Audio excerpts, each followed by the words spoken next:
Hello and welcome to our viewers who are watching on this lovely program on CCR TV, whether it's on your cable network or online on YouTube, on social media.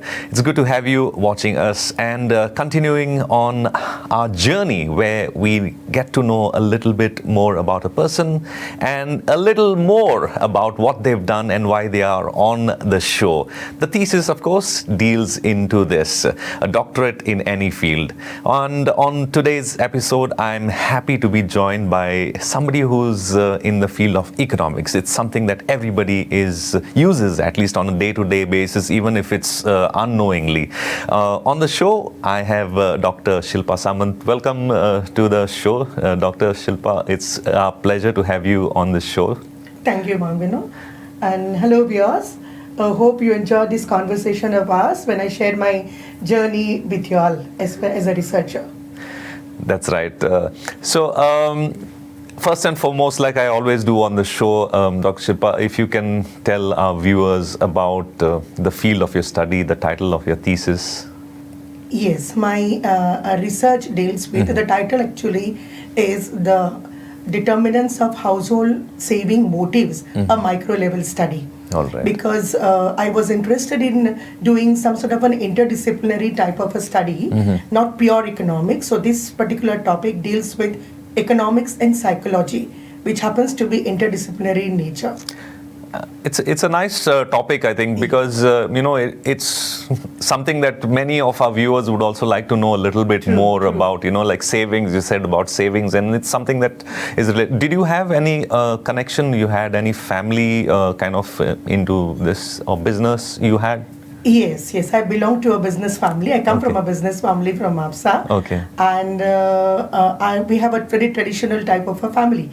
And since I had that business type of a background, I was interested in economics, but till I did my BA, I was not very sure what I am going to pursue, what exactly is my cup of tea. Okay. But economics interested me because it is more practical type of a subject, which we, as you said just now, which we use in day-to-day life. Yeah. Whether you know economics or whether you have studied it or not studied it doesn't matter.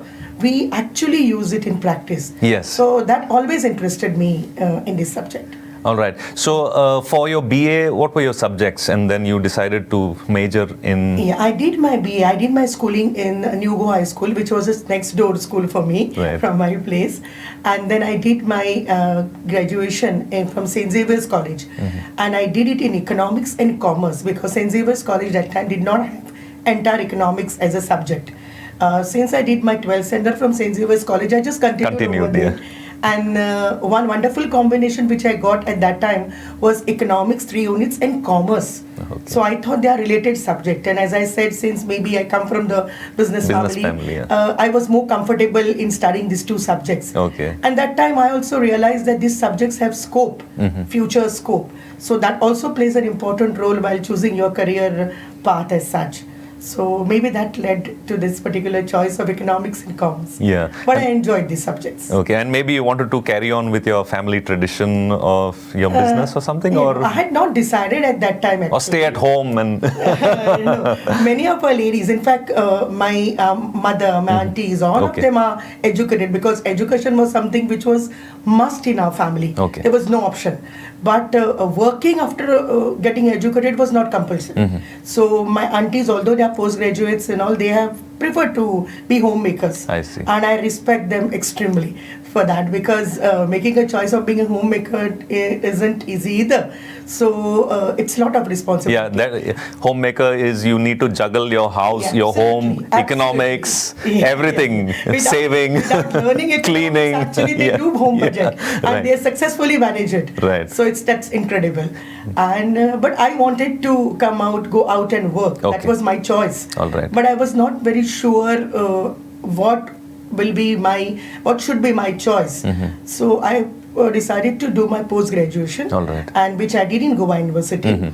And then I didn't know what I was cut out for. So then there was a break of 2 months till the time our results were declared. So I joined NSB, National School of Banking, thinking that since I have economics background, maybe banking would be the profession where I would be able to contribute. Right. So that's the reason I joined National School of Banking, and they started sending me a lot of material which I enjoyed, because I was always a learner from the beginning. I always wanted to learn new things, never wanted to stagnate anywhere. So that's the reason I joined NSB, and it helped me later because there is something called a state eligibility test which you need to clear during lectureship sort of profession. I cleared it with one shot, mainly because of NSB. I see. But I was preparing for the probationary officer's exam. And then St. Xavier's College advertisement came on my way, sort of. So I applied over there. I answered the interview, got selected because I was a state ranker from St. Xavier's College. Oh. But I had told Father Principal that time itself, there is a post in the MP College. So if I get to over there, then I would prefer to go there because it is entire economics. Okay. And I had missed an opportunity to learn entire economics at BA level. Right. So I wanted to use this opportunity to learn economics a little bit more in depth. Right. While teaching. Okay. So this was in the early 90s. Yes. 92 I did my BA and 94 I completed my MA. And 94 itself I got the job within 15 days of my degree. Okay, super. That's really nice. So after you started working, you worked for 15, 16 years. So did you have that thought in your mind, maybe I should do my doctorate at that time when you were obviously you had a family as well in between all that? I got married, in fact, immediately after joining, after one and a half year. I had PhD in the back of my mind, but I was not very sure whether I should start doing it because I was going as a visiting faculty to various other colleges at that time. I see. I joined MP College as a full-time lecturer, and then economics, as you know, it's there in every profession. Yeah. So I was invited as a visiting faculty to Salgalka College of Law, then Home Science College, Nursing College, Naval Academy, Goa University, and I took this opportunity because I thought that it's an opportunity for me to learn economics from application point of view. What I was teaching in the MP College was pure economics, and what I was applying over here in, like, for example, in home science, it was like home budget, teaching the people to do the home budget, or maybe Naval Academy, it was a different level. So I thought I could learn application-oriented economics, which fascinated me at that time. And one more experience which I would like to share over here is that when I was going to teach economics for BSc Nursing, it was not for the students who were younger to me. It was an opportunity which was given by Government of Goa for the nurses who were already into service. Oh. And then they were almost at the age of retirement, 4 or 5 years left for the retirement. And then if they could do this BSc Nursing, they could have benefited in their pension. So many of them took break from their service and did this BSc Nursing. So they were of my mother's age. But the response which I got from there, the respect which I got from there, it boosted my confidence at another level. Because maybe their grasping capacity was little less because there was a big You're right. Yes. But the interest which they showed in the subject and the sincerity and dedication with their work was something to learn from. I learned a lot from this experience. So that means in your teaching career, even before you got into doing your PhD, you had like the age group, like right from mid-teens. Yes, I have been fortunate to get different types of experiences as far as teaching, and I could gather the information or what people think about economics from different perspective. During that time. That time there was no time for me to think of PhD, although it was at back of my mind. Then when I thought of doing it, that time again I was in two minds whether to go ahead with MBA because I was interested in doing Masters in Business Management. That also happens to be my favorite pet subject.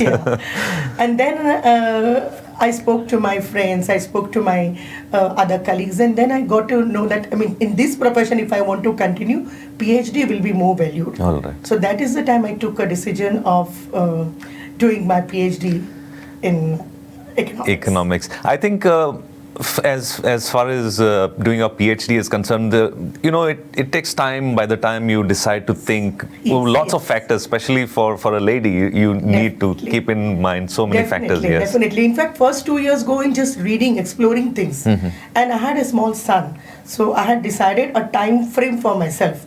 I mean, without that time frame, things wouldn't have been possible for me. For the ladies, where we need to juggle, I mean, from home, in-laws to homes, to my parents, to profession, everything. Right. And then child becomes important also. So when my son reached 4th standard, that time I had taken a decision I should register, because I was reading for 2 consecutive years about it. Okay. And that is the longest phase every person requires in the PhD process, to come to a particular specific point where you decide that, okay, this is the topic on which I'm going to work. And then I had decided a time frame that my son, when he's going to complete his 8th standard, that time I will complete my PhD. Okay. Unless and until you decide the target like this, it's not an easy task, because you have to be with it for 4 years, along with every other responsibility. Right. So it's a juggling type of thing. But I was fortunate that I got supportive people in my journey. No doubt there were ups and downs, because it's a long term. Every individual who is doing a PhD has to keep in mind that it won't be a easy or a smooth type of a thing. You have to show a little bit of patience. You have that. I underwent 2 surgeries also during that time. Okay. My throat surgery actually, where doctor told me you may not be able to speak. Oh. And it was like my profession was at stake. Yes. But you have to keep your fingers crossed sometimes. And I came out of it. A positive attitude. Yeah. And you have to decide that, okay, every time I went on telling to myself that, fine, nothing is permanent in this world. I mean, it will pass off. And it passed off.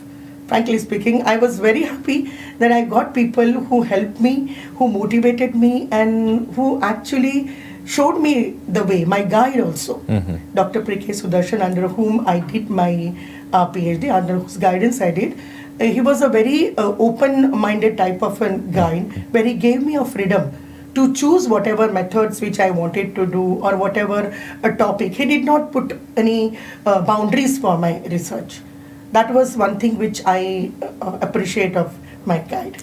So if I ask you for 5 or less points to say, okay, now if somebody who's watching this program and they say, like, no, we want to go ahead and do a thesis, if from your side, everybody will have a different view. If I say, what would be the first 3 or 5 points that somebody has to keep in mind when he says, okay, chalo, I think I should do my PhD, if I ask you? Okay, the first thing I would say is that the interest which you have, interest in academics, interest in your study.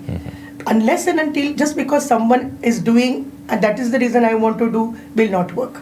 It should be your own decision, which should come from within you. And then it should be based on your interest, because it's not a question of 5 months, 6 months. You are with that topic for almost 4 to 4.5 years. So you should be able to sustain that. You should not be getting bored with whatever I'm doing.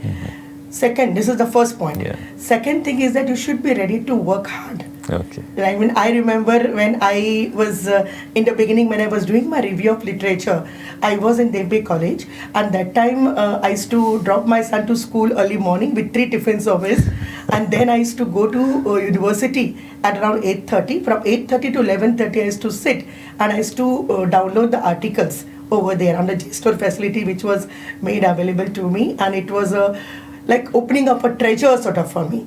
After that, 12 o'clock, I used to start with my lectures. Till 5:30, I was in Dempe's.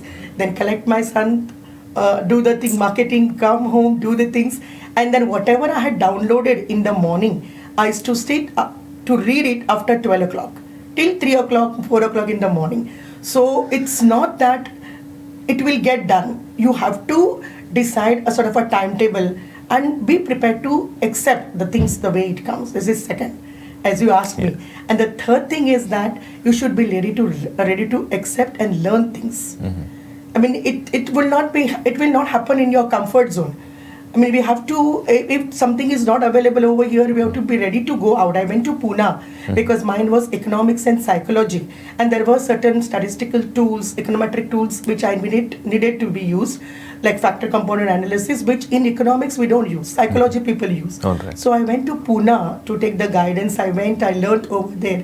And then I got it. So you should be ready to work hard. You should be ready to learn. And once you are ready with these three things, then only register. Yes. And then it happens.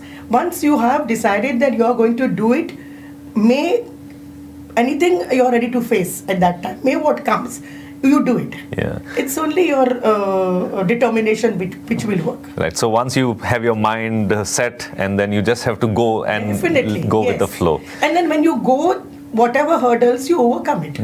It becomes an automatic process. Yes, I think once your mind is tuned up for for a challenge, I think then you can go ahead. So in your thesis, if you could give us a little brief about what it was about, what you learned, and maybe what can be applied in daily life by our viewers, anything that they could learn from your thesis as well. Yeah, my actually thesis dealt with every person's life. Everyone who earns income saves it. Right. Okay, even at the household level, mine was a household survey.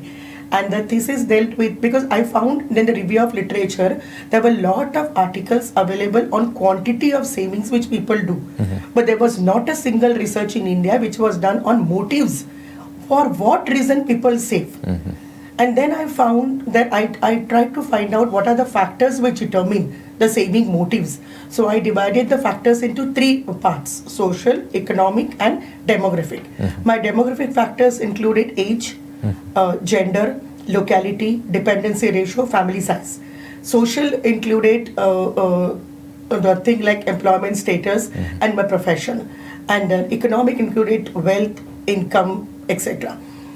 And then one of the important findings which I got in my research is that there are three motives for which generally people like to save: life cycle motive, precautionary motive, and bequest motive. The life cycle motive is that we have lot of things as we proceed as far as our age, lot of things we need to consume. Consume doesn't mean eat, but use. Yeah. Like people have different wants. At a particular, you want to buy a house, maybe you want to buy a four-wheeler. Then for children's education, that is life cycle motive as you pass through various stages. Second is precautionary, maybe for sickness, for accident, loss of job, maybe. I found that in my study, precautionary motive is universally, all my respondents said precautionary motive is the most important motive for which they save. Bequest motive is something where you want to save to pass on your wealth to the next generation. I'm happy to say that many of the people said that whatever I save, it's for me, my old age. Okay. I don't have intention to give it to the next generation because I have educated my children well. Right. And they are capable of earning for their own self. In fact, they are more capable than what I have earned. Yes. So my job was to make them capable, which I have done. So now whatever I have done, I have saved, it will be for my old age. Old age, yes. Okay, and then if it goes to them after I die, it's like a accidental bequest or altruism for me, which I have no problem. No, yes. I would be happy to do that. That is what they said to me. So your respondents were based predominantly in Goa, in the cities, villages. How was everything. Okay. I took a cross section of the society where I took different income levels, different quota sampling I did for male, females also. I took different social level employment status also. Government, say for example, government employees, they have a different type because they have pension. Right. So they have different saving motives. I wanted to check that in fact. I created a questionnaire in English, but later on I converted it into Marathi and Konkani also. Because I went to the laborers, I went to the maid servants, I spoke to them, I read the questions for them, and according to their answers, I ticked mark. Because I wanted to cater to different stratas of the society.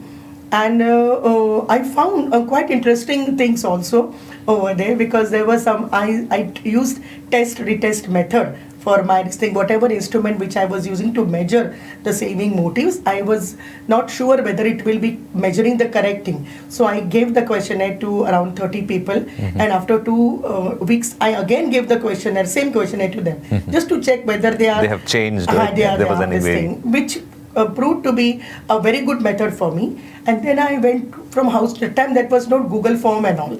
So yeah, you had to physically go give the. It was only walking form or Absolutely. And many people were known, but many people were unknown. So I had to explain to them that it is for the academic purpose and not it will not be misused, because there were questions about saving, your investment options. I had not asked them about any detail, because I have to be very careful about. I'm not sort of intruding the personal thing. It's a difficult tight spot for them. So that's the reason I kept it in a very simple manner. But still, some people told me point blankly, this information I wouldn't like to share even with my mother. Why should I share with you?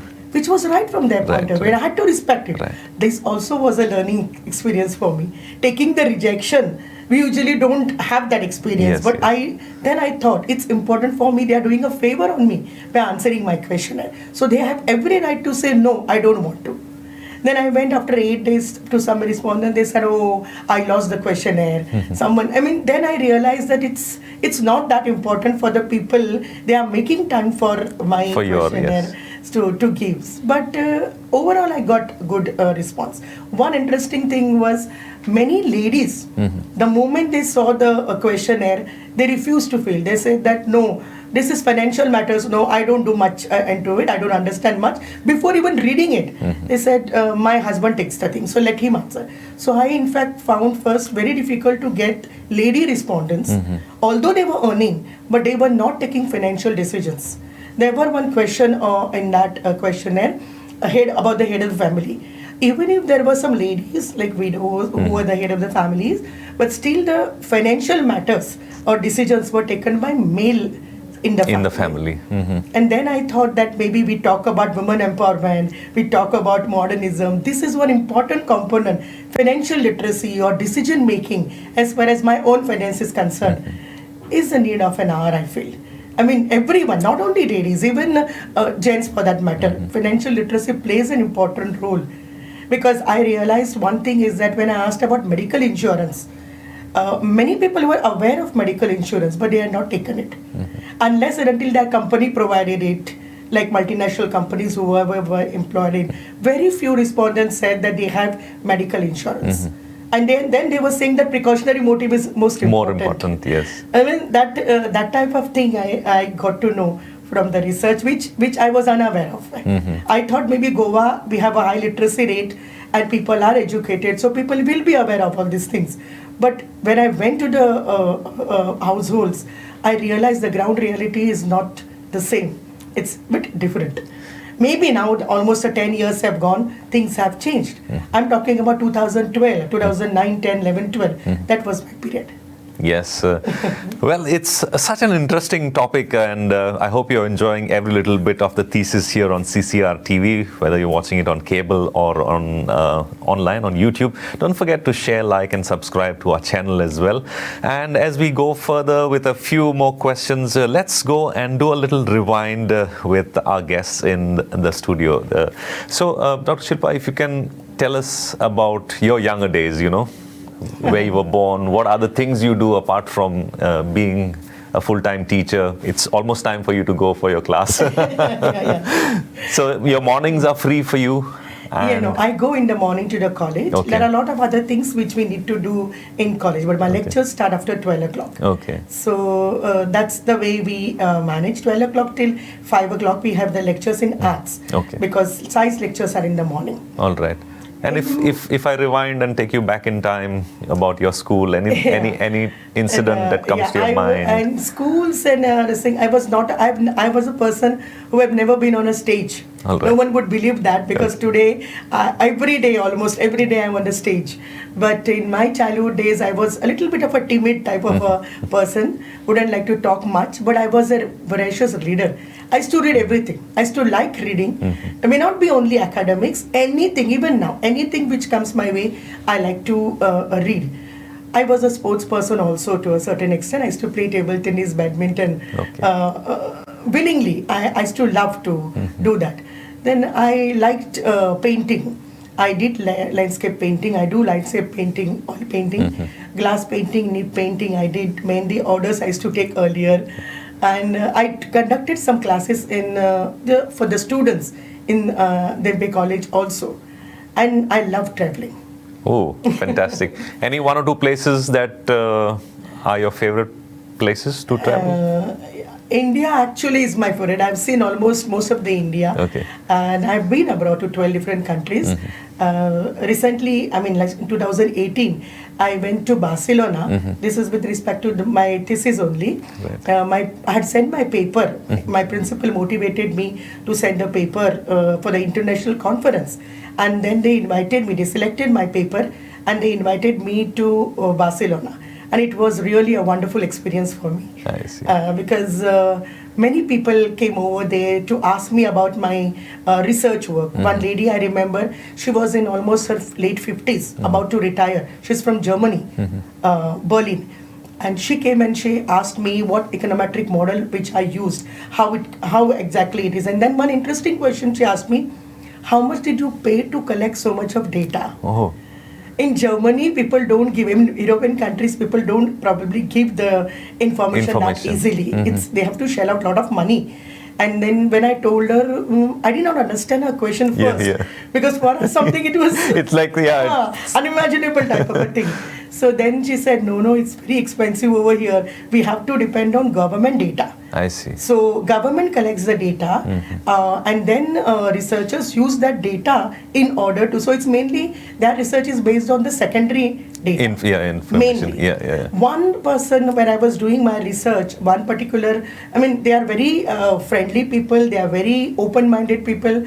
I was doing my research and I came across one article by Alan Nyhus Catherine. I think she was from Sweden, and only her abstract was available.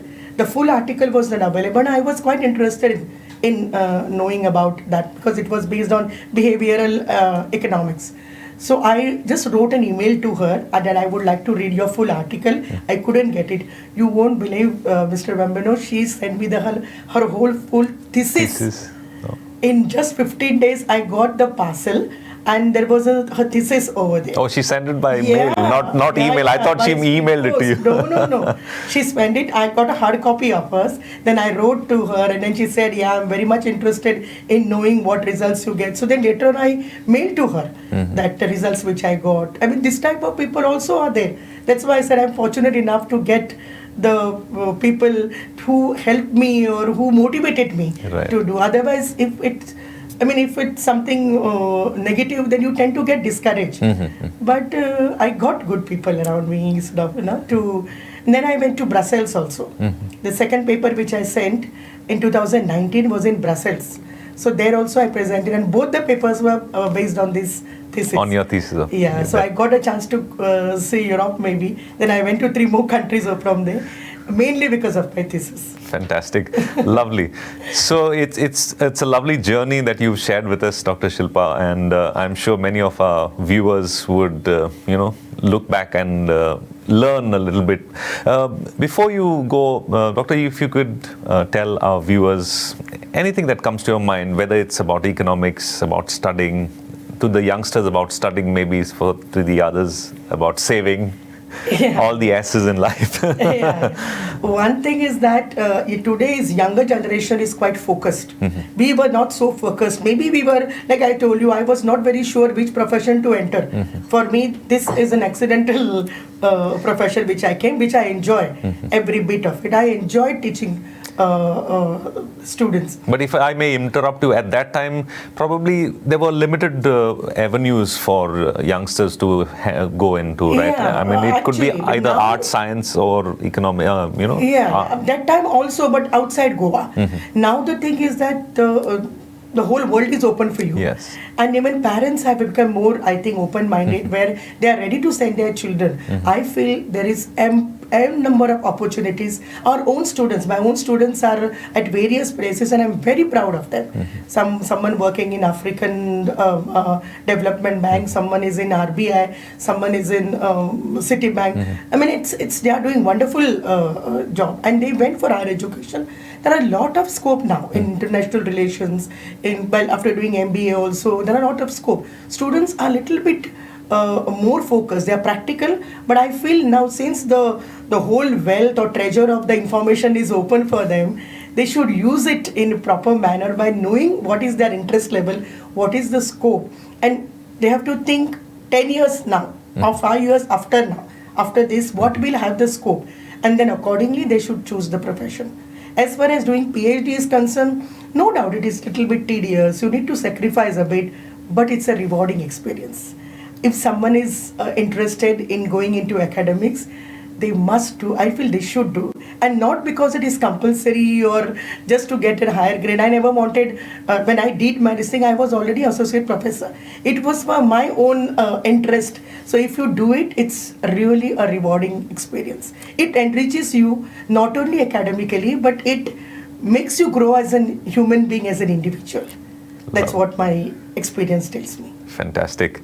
So there you are, to our viewers. You can see the smile on her face, and that's exactly what shows, the amount of satisfaction that Dr. Shilpa has after completing her PhD.